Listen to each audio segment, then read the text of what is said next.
Alright, it's time to upgrade the fuel pump. I've been driving it around for the last couple days, went to start it this morning, and it tries to chug to life and then runs out of fuel and dies, so it definitely ate the pump. So what we're going to do here is first replace the in-tank pump, and then we're going to delete the in-line pump under the car. This is the pump we're going to be putting in it. It's an AEM, part number 50-1000, 320 liters per hour at 43 pounds. So I'll show you how to get this to fit in the stock hanger. It takes a little bit of grinding and sanding of the cup that holds the factory pump. So this is going to go in. To get to it, you just lift the little cover here open, and then there's two, mine had screws in it. This is obviously taken apart before. They're probably something like 5/16 bolts, and that gives you access to the fuel, or the door here, to get to the top of the pump, or the top of the tank. And then this is held in with two 5/16 bolts here and here. Then you just take a flat blade screwdriver and pry this up. I'll show you that once we're there. I'll show you the next part. Okay, next, after you pry off this cover plate, you need to get off the feed and return lines.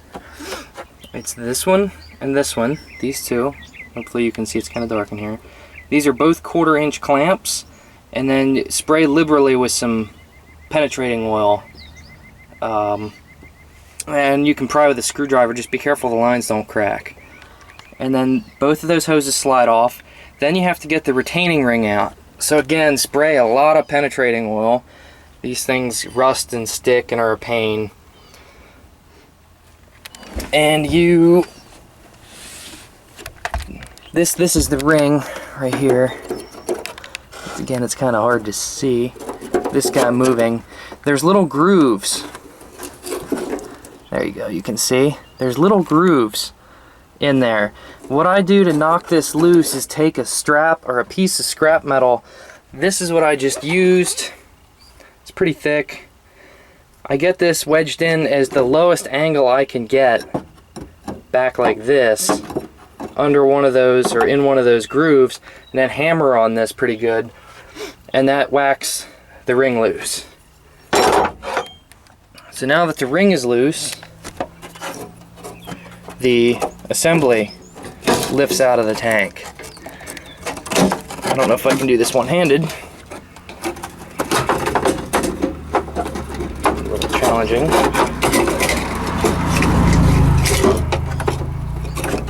It's got to come in or out just the right angle. Let me see if I can set this camera somewhere.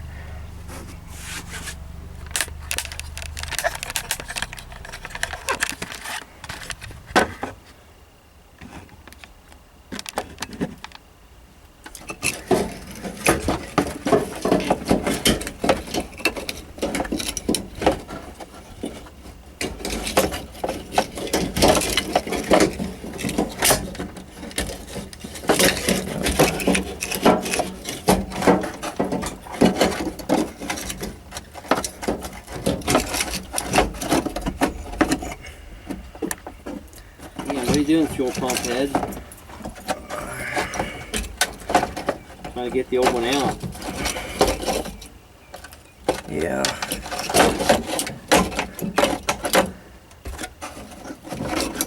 Watch the sock on the bottom.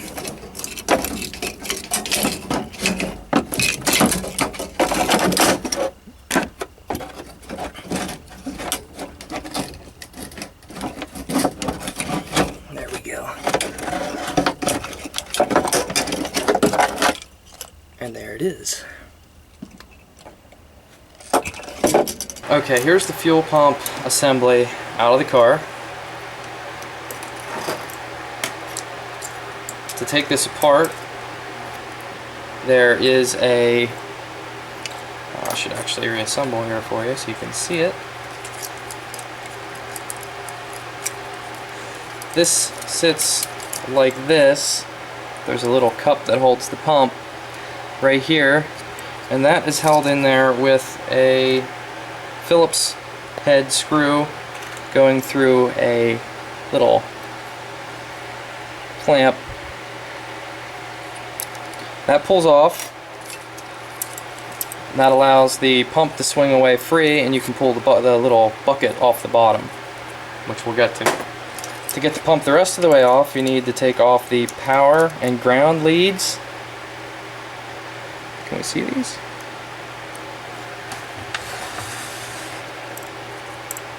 Which are located here on the top of the pump. They are quarter nuts. You have to use an open-ended wrench to get them. And then to get the top off is another Phillips, and then the whole assembly should pull apart.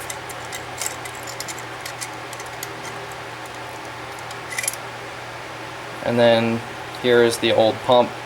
I also found out why my fuel gauge doesn't work. There's a fitting or a plug that was supposed to be right here that broke off, and it was laying on top of my pump. That's the power wire. I believe that's the power wire. Power should be the power wire. So this pump was not working at all. It might still be a good pump, but I'm just going to replace it anyway because it should have a bigger pump for the turbo setup. And then that also has the green wire going through the plug, which is for the fuel level.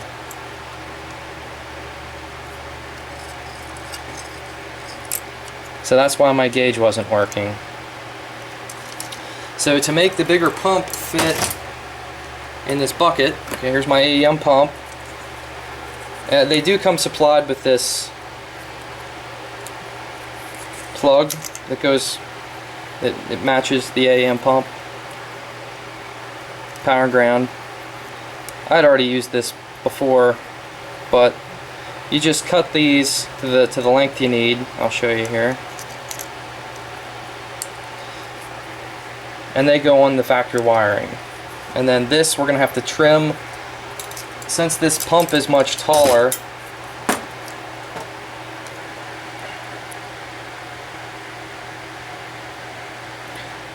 you might have to do a little trimming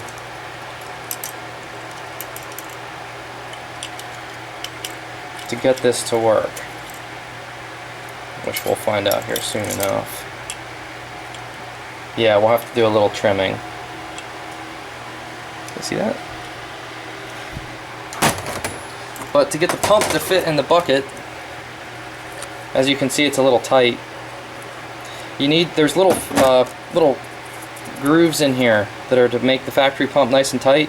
What you need to do is grind those down smooth, but leave the little tabs on the bottom. They stick out a little bit. That'll grab the bottom of the pump. So sand out the ribs, but leave the little fingers on the bottom. So I'll go get that done and go ahead and shorten up the pipe. All you use is a cutoff wheel. I'll blow this out with air so there's no fuel left and clean it out with some brake cleaner. And then zip this off, probably about ½ inch taken off. ½ inch, 3/4 inch, somewhere in that range. And then slip this in here and put it all back together and wire up the power and ground. Since my plug broke off, I'm gonna have to drill this out or cut and splice these. I'll drill a fresh hole and put some silicone around it and run the wires out and then reconnect them back into my harness in the car. So I'll show you the next step here in just a couple minutes. Here's the finished assembly.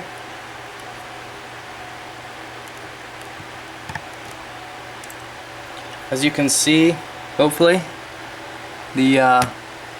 all the ribs on the inside were sanded out. I just used an air grinder carefully ground those out, but left all the feet on the bottom. So it's a nice snug fit, and it bottoms out where it's supposed to. Then went ahead and shortened up the feed line by 1/2 inch and reused the factory rubber hose. It was still in great shape. And then the wiring, the red wire is the power wire, which in the car harness is actually a black wire that comes down. So I changed it to black so that when it comes out the top it matches the car harness. And then the ground is the brown wire here, goes to the clamp or the bracket. And then extended the wires since it broke off the other one, and just used black weather stripping adhesive, gasket adhesive, and plugged up the hole. So then these I'll cut and put into my car harness. I'll just solder them in and shrink tubing them, and everything should work out. So now this is ready to go back in the car. And it's a good idea to clean up your ring. I like to use diesel to clean up car parts. Diesel works real well. And then wire wheel them, and then hit them with some brake cleaner. But the cleaner this is, the easier it's going to be to get it back in, because it's nice and sludgy in there.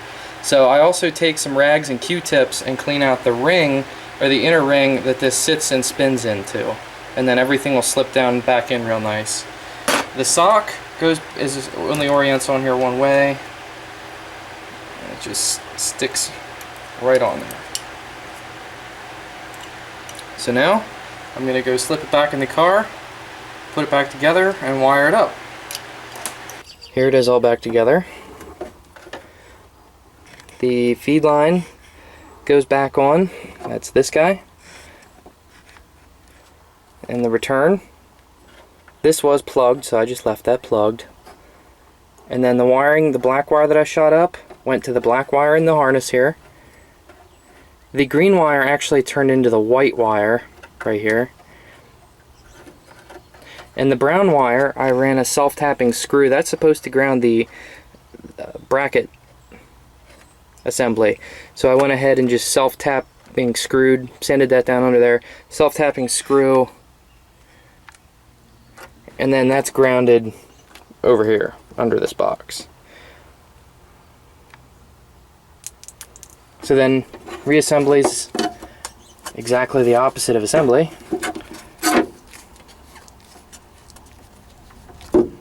This just goes back right here like that, and I'll tape this back down, and then the 5/16 bolts, put back my cover here, and it's all done.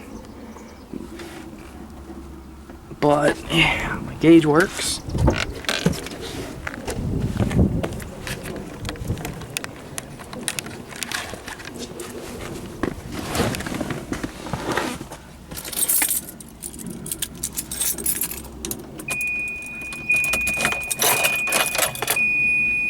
And I heard you can hear the tank or the prime, the pump prime in the tank. Annoying door dinger.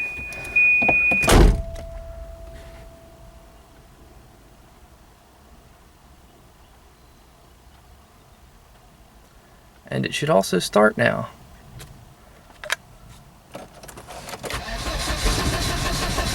Maybe.